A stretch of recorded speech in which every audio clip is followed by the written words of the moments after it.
হাদিসের মধ্যে আছে আল্লাহ নবী সাল্লাল্লাহু আলাইহি ওয়াসাল্লাম সর্বোত্তম নেককার নারী তার পরিচয় দিতে গিয়ে আল মারআতুস সালিহা, তো নেককার নারী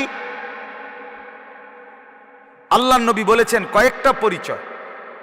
ইদা নাযারা ইলাইহা সাররাতহু, পবিত্র নারী সে, নেককার নারী, সালিহা। আল্লাহ নবী বলেন স্বামী যখন তাকায়, যেই স্ত্রী তার স্বামীর দিল খুশি করে দেয়, অর্থাৎ হাস্যোজ্জ্বল চেহারা দিয়ে অভ্যর্থনা জানায়। কেমন আছো জিজ্ঞাসা করছে, কির বালা,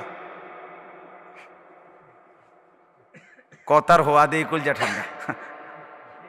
কথা বুঝেন নাই? এইটা ঠিক না, এইটা কি না, উচিত না। আল্লাহ নবী সাল্লাল্লাহু আলাইহি ওয়াসাল্লাম বলেন ওই নারী নেককার নারী, ইদা নাযারা ইলাইহা সাররাতহু, স্বামী বেচারা যখন তাকায় সে তাকে আনন্দিত করে, খুশি করে দেয়, খুশি করে দেয়। অটো ড্রাইভারের লগে কথা কয় কি সুন্দরে, সিএনজি ড্রাইভারের সাথে কথা বলে খুব যত্ন নিয়া মাখরাজ সহ, কিন্তু স্বামী বেচারার সাথে কথা বলে মনে যেন ঝাড়ু দিয়ে ফিরতে আসে, বুঝাই যায় যে কাজ্যা করে। আশ্চর্য বদ আখলাক সে নারীর উপরে আল্লাহ তাআলার অভিশাপ বর্ষিত হয়। 2 নাম্বার, ওয়া ইদা গাবা আনহা হাফিজাতহা, স্বামী যখন আড়ালে থাকে, ঘরের বাহিরে থাকে, আল্লাহর নবী বলেন যে তার নিজের লজ্জা, পর্দা, ইজ্জত, সতীত্বের হেফাজত করে, সে নারী নেককার নারী, সে নারী নেককার। স্বামী শহরে থাকুক, কর্মস্থলে যাক, ব্যবসার কাজে যাক, দোকানে যাক, অথবা বিদেশেই থাকুক, তাও আল্লাহর নবী বলেন ওই নারী পবিত্রা নারী, চরিত্রবান নারী, স্বামীর অবর্তমানে যে তার নিজের ইজ্জত, নিজের লজ্জা, নিজের সতীত্ব, পর্দা হেফাজত করে। হাজারো নারী বর্তমান স্বামীর অবর্তমানে, স্বামীর আড়ালে অপর পুরুষের সাথে পরকীয়ায় লিপ্ত। প্রতিদিন, প্রতিনিয়ত আমাদের কাছে হাজারো স্বামী পুরুষ কান্নাকাটিও করে, বলে, আফসুস করে, পুরাটা জীবন শেষ করলাম এই বেটির পিছনে, এই বেটি এখন আমারে দেখতে পারে। হায় বোকা মহিলা, তুমি যে আরেকটা পুরুষকে পছন্দ করলা, হেতো তো বেড়ায়, এটা তো আর ভাবতন না, তো এইটাও তো তোমার এমনই হবে, তোমার জন্য তো সেও এমনই হবে। যদি মনে করো এই পুরুষ ভালো না, তোমার স্বামী, এবার কয়দিন পরে তোমার লাগে ভালো হবে না। আপন হালাল যেই স্বামী সেই যদি ভালো না হয়, তো হারাম পুরুষ সে ভালো হবে কিভাবে? কিভাবে সম্ভব? এটা আশ্চর্য। আমি একটু খোলামেলা বললাম আর কি, সাহস করে বললাম। আজকে সমাজের অসংখ্য অসংখ্য বিবিরা আপন স্বামীর সাথে অশোভনীয় আচরণ করে, তাকে পছন্দ হয় না, পর পুরুষের সাথে অবৈধ সম্পর্ক। 26 বছর বেচারা বিদেশ, 12 বছর বেচারা বিদেশ, 5 বছর স্বামী বেচারা বিদেশ। বেটা, তোমার মতো স্ত্রীর জন্য, ছেলে মেয়ের মুখে হাসি ফুটাবার জন্য দুনিয়াটাকে ত্যাগ কইরা, আনন্দ ফুর্তি বলতে কিচ্ছু নাই, সব চাইরা মা হারা, বাবা হারা, স্ত্রী হারা, সন্তান হারা, এরপরে বিদেশ থাকে, কলজার মধ্যে পাথর বাইন্দা। রাতে ঠিক মতো খাওয়া নাই, দিনে ঠিক মতো বিশ্রাম নাই, নিজের খানা নিজে খাইতে হয়, নিজের রান্না নিজে রাঁধতে হয়, নিজের লুঙ্গিটাও নিজে ধুইতে হয়, নিজের গেঞ্জিটাও নিজে ধুইতে হয়। তো এত কষ্ট করার পর একজন নারী, একজন স্ত্রী যদি দেশে অন্য পুরুষের সাথে সময় কাটায়, কথা বলে, ঘুরে, অশ্লীল কোনো কাজ করে, জিনা, ব্যভিচার কিংবা বেহায়াপনা করে ওই স্ত্রী, তাহলে তার চাইতে অসভ্য, এর চাইতে বেহায়া নির্লজ্জা নারী আর কে হইতে পারে?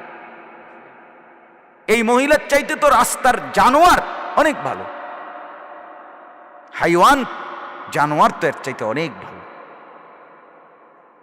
যে তার স্বামীর খেয়ানত করে, নিজের আখলাক শেষ করে।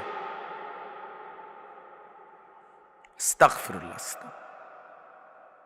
খুব আফসোস লাগে, এটা কষ্টও লাগে। সব খারাপ আমি বলি না, আর যে বেড়ি ভালো আপনার গাত লাগার তো কথা না, কথাটা বুঝেন না তো আর কি তা।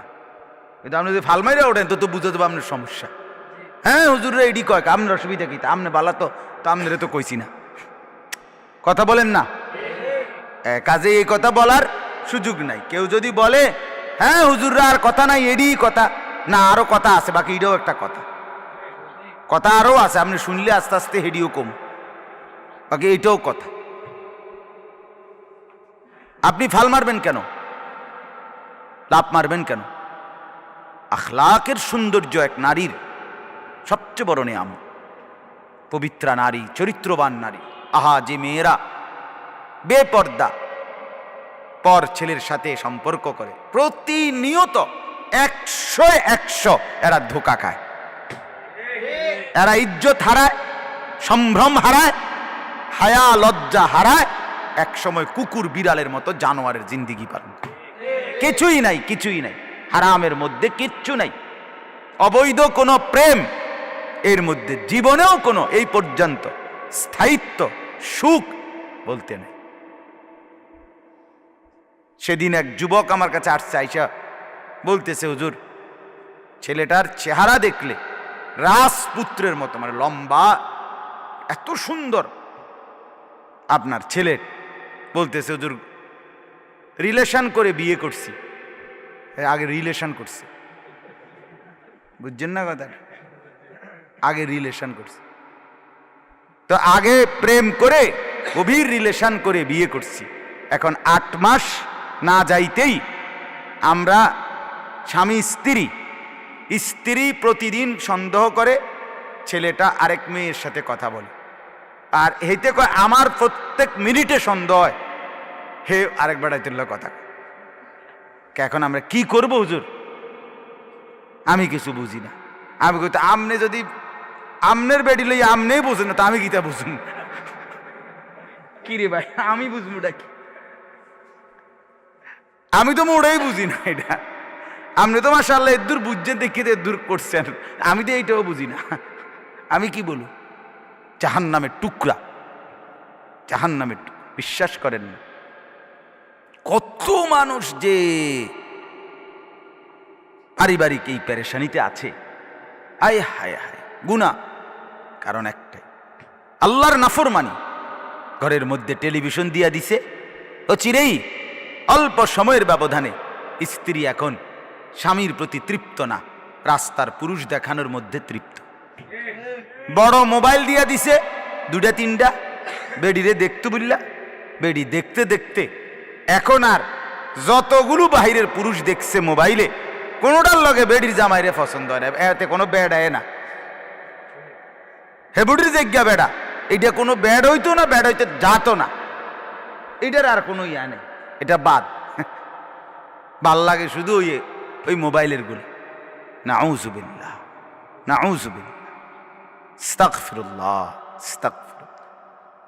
এজন্য বললাম, আল্লাহর নবী বলেন নেককার নারীকে 1 নাম্বার স্বামীকে আনন্দ দেয় যে, 2 নাম্বার স্বামীর অবর্তমানে নিজের ইজ্জত লজ্জা পর্দা সতীত্বের হেফাজত করে, 3 নাম্বার অতঈনু আলা দীন যাওজিহা। এইটা বলার জন্যই মূলত আমি বলছিলাম যে তার স্বামীকে দ্বীনের কাজে সহযোগিতা করে, দ্বীনের কাজে। স্বামী বেচারা দ্বীনের কাজ করবে, আল্লাহর দ্বীন প্রচার করে, আল্লাহর দ্বীনের দাওয়াত দেয়, মসজিদের নামাজ পড়ায়, মাদ্রাসার খেদমত করে, মানুষের সেবা করে, ইত্যাদি ইত্যাদি মনে করে, যে কোনো ভালো কাজ করে। তো স্ত্রী মেনে নেয় যে হয়তো অবসর থাকলে আরও একটু সময় বেশি দিত ঘরে, আর একটু স্ত্রীর কাছে থাকতো বেশি টাইম, গল্প গুজব করে সময় কাটাইতে পারত, ওইটুকু সময় হয়তো বিবি পায় না, কিন্তু সে মেনে নেয় এবং উৎসাহিত করে দ্বীনের কাজ। আমার শায়েখ আরিফ বিল্লাহ আল্লামা মুফতি মুশতাকুর নবী সাহেব সারা বছর দেশে দেশে ঘুরে, তো বিবি যদি আন্তরিক না হতো কিভাবে সম্ভব হইত? আমরা নিজেরা উপলব্ধি করি, বিবি যদি মেনে না নিত, আন্তরিকতা না থাকতো, সারা বছর আমরা রাত অল্প সময় বাসায় থাকি, সব সময় বেশিরভাগ সময়টাই বাইরেই ঘুরি, বাইরেই চলতে থাকি। হ্যাঁ, তো ফি আমানিল্লাহ বলে দিছে, আসার সময় খালাস আল্লাহর হাতে ছেড়ে দিছে, আল্লাহর সাপোর্টে দিয়ে দিছে। তো এই জন্য বললাম, আপনার এটা বড় সম্পদ, বড় নিয়ামত যে নারী তার স্বামীকে দ্বীনের কাজে সহযোগিতা করে, সাহায্য করে। ইসলামের যুগে রাসূলুল্লাহ সাল্লাল্লাহু আলাইহি সাল্লামের জামানায় অসংখ্য নারীরা তাদের স্বামীদেরকে সাজাইয়া আল্লাহর রাস্তায় যুদ্ধের জন্য নিজে সাজাইয়া দিছে। স্বামী শহীদ হইছে, তো স্ত্রী আল্লাহর শুকর আদায় করছে, সবর করছে, অপেক্ষা করছে যে স্বামীর সাথে মোলাকাত হবে জান্নাতে। এজন্য বললাম, মা বোনদের কাছে অনুরোধ, আপনাদের জন্য মূল নসিহত 1 নাম্বার এটা, কোনো অবস্থাতেই আপনারা এই প্রচণ্ড গরমের মধ্যে নিজের ইবাদত নামাজ ছাড়বেন না।